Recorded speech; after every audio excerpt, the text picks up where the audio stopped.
Il existe une corde silencieuse, une fréquence si pure, si ancienne, que ceux qui s'y accordent éveillent des capacités longtemps considérées comme des mythes. Et si je vous disais que cette fréquence sommeille en vous en ce moment même et peut être activée en un instant? La plupart des gens traversent la vie endormis, inconscients des courants invisibles qui façonnent leur réalité. Ils poursuivent des plaisirs extérieurs, s'engourdissent avec du bruit et se noient dans une mer de distractions. Pendant ce temps, les anciens sages, mystiques et êtres éclairés parlèrent d'un pouvoir secret, votre vibration. Mais qu'est-ce que cette vibration? Ce n'est pas qu'une humeur ou une excitation énergétique. C'est la résonance de votre âme, votre alignement avec les harmoniques profondes de l'univers. Elle détermine ce que vous attirez, ce que vous percevez, et même comment la réalité se plie autour de vous. Quand votre vibration est basse, la vie devient lourde, stagnante, résistante. Mais quand elle est haute, les synchronicités affluent, l'intuition s'aiguise, et vous commencez à vous souvenir de qui vous êtes vraiment. Dans cette vidéo, nous n'allons pas parler d'élever votre vibration avec des affirmations vagues ou des astuces à la mode. Nous allons plonger dans un courant ancien de sagesse, une technique chuchotée à travers les écoles mystérieuses, cachée dans des textes perdus. Une méthode qui ne demande pas des années de méditation, mais peut transformer votre état instantanément.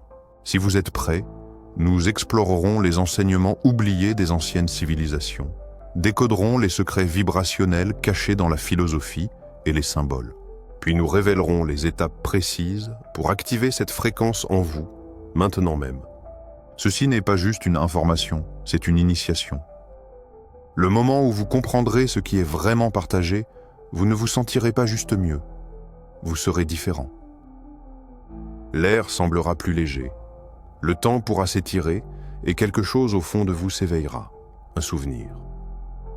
Alors demandez-vous, voulez-vous vraiment voir au-delà du voile ou êtes-vous satisfait de l'illusion?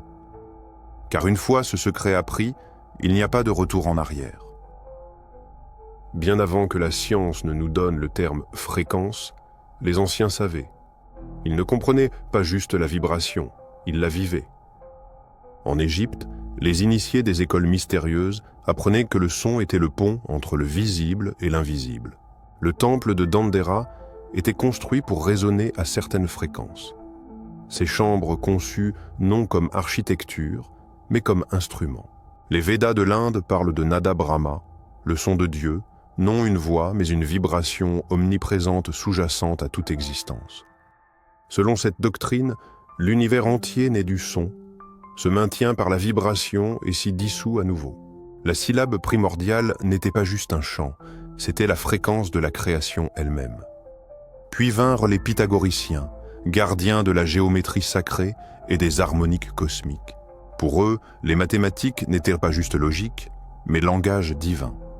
Pythagore enseignait que chaque âme émet une tonalité, et qu'en nous alignant à certaines harmonies, nous retrouvons notre état naturel de clarté spirituelle. Ils appelaient cela la musique des sphères, une mélodie céleste que seuls les éveillés pouvaient percevoir. Mais avec le temps, cette compréhension sacrée fut diluée. Le matérialisme occidental sépara la science de l'esprit. Ce qui était vu comme énergie en mouvement devint métaphore. Les églises firent taire les chants, les temples tombèrent en ruine. Et pourtant, le fil ne rompit jamais. Des ordres cachés comme les Rosicruciens préservèrent des fragments. Les chamans gardèrent la flamme vivante. Même la physique quantique rattrape maintenant ce que les mystiques ont toujours su. Tout est énergie, et l'énergie vibre toujours. Mais voici où cela devient vraiment ésotérique. Dans chaque tradition ancienne, on mentionne un centre sacré où le ciel rencontre la terre en l'homme. Les Égyptiens l'appelaient le siège de l'âme près du cœur. Les taoïstes le dantian inférieur. Les chrétiens, le cœur sacré. Ce centre n'est pas symbolique, il est vibrationnel. Une fois activé, il émet une fréquence si haute qu'elle altère la réalité même. Voici l'enseignement caché. Vous n'êtes pas censé élever passivement votre vibration. Vous êtes censé vous souvenir que vous êtes vibration. Mais comment y accéder? Et pourquoi cette connaissance est-elle restée cachée? Parce que le monde est bruyant et la vérité silencieuse. Parce que ceux qui s'éveillent deviennent souverains, et les êtres souverains ne peuvent être contrôlés. Mais le voile s'amincit. L'ancienne connaissance refait surface. Et dans la section suivante, nous commencerons à démêler la première des clés. Commençons par un paradoxe. Pour élever votre vibration instantanément, vous devez d'abord devenir immobile. Non physiquement, mais vibrationnellement silencieux. Imaginez un diapason silencieux, mais vibrant de potentiel pur. Quand une note similaire est jouée, il résonne, non par effort, mais par alignement. Voici la première clé.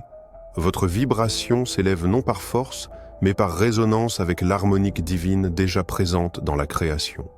Pour accéder à cette résonance, retournons à ce que les mystiques appelaient le souffle sacré. Dans chaque tradition, le souffle n'est pas biologique mais porteur d'esprit.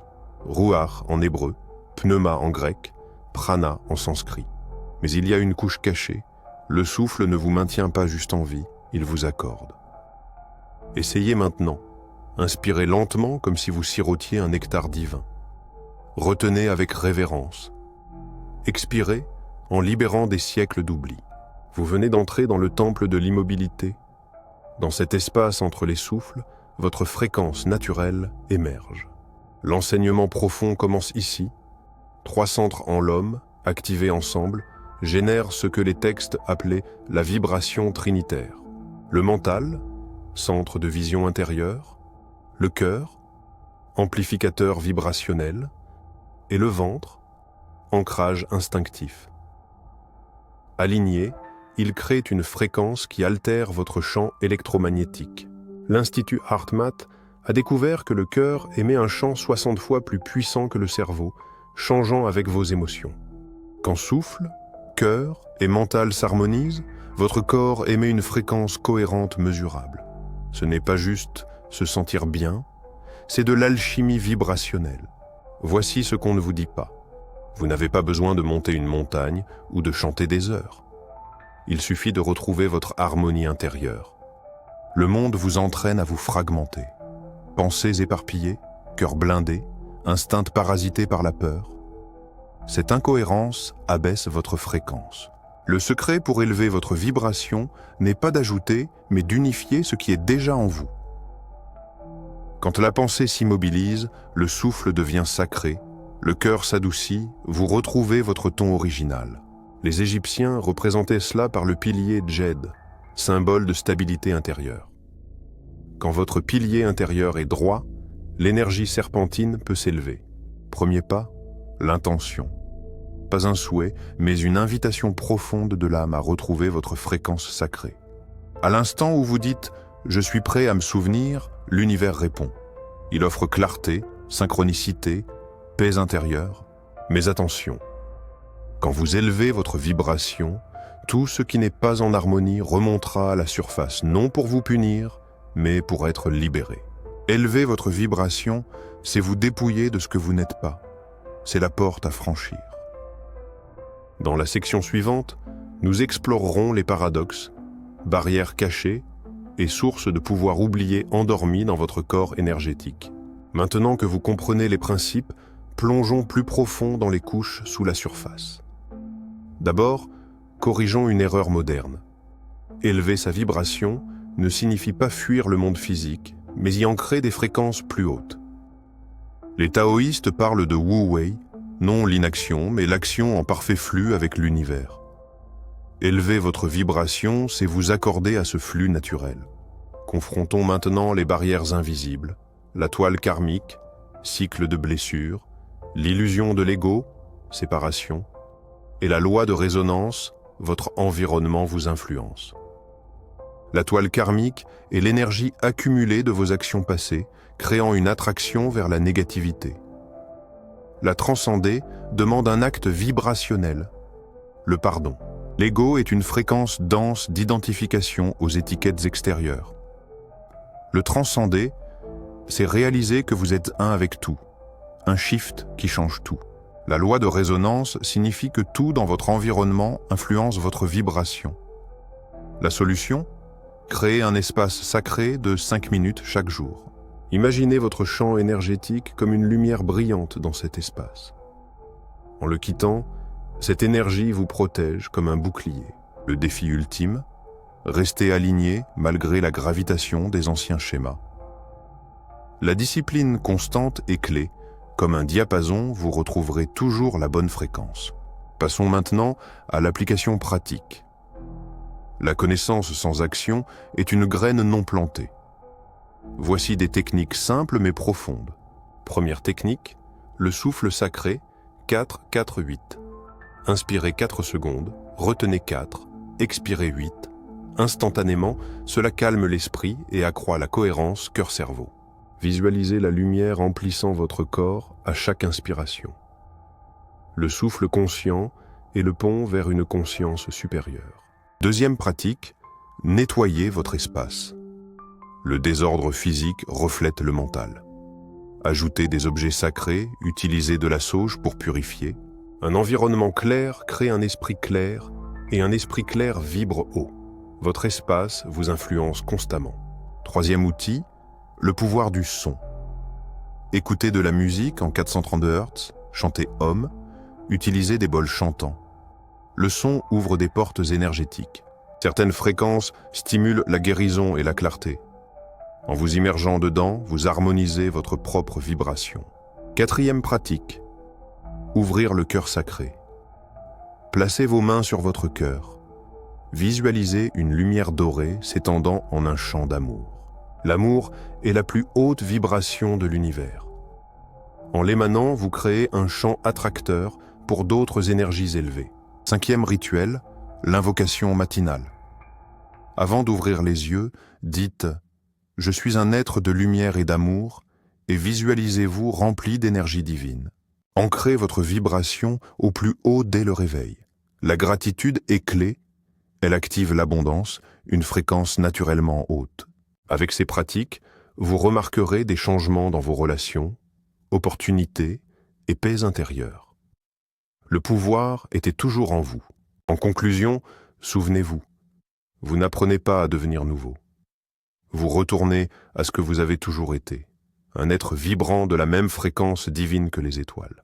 Nous avons exploré comment élever votre vibration par résonance, non effort, par le souffle, le pardon, le son et l'environnement. Le chemin est simple. Réalignez-vous avec l'harmonie déjà présente. Maintenant, la question finale. Que ferez-vous de ce savoir? Il faut le vivre. Chaque instant est une chance d'élever votre vibration, d'être lumière pour le monde. Vous êtes un être vibrationnel puissant. Votre énergie est votre outil suprême. Utilisez-la bien et observez le monde se transformer en réponse. Si ce savoir a résonné en vous, explorez plus loin. Alignez-vous avec votre but divin. Partagez votre lumière. Jusqu'à la prochaine fois, que votre vibration soit pure.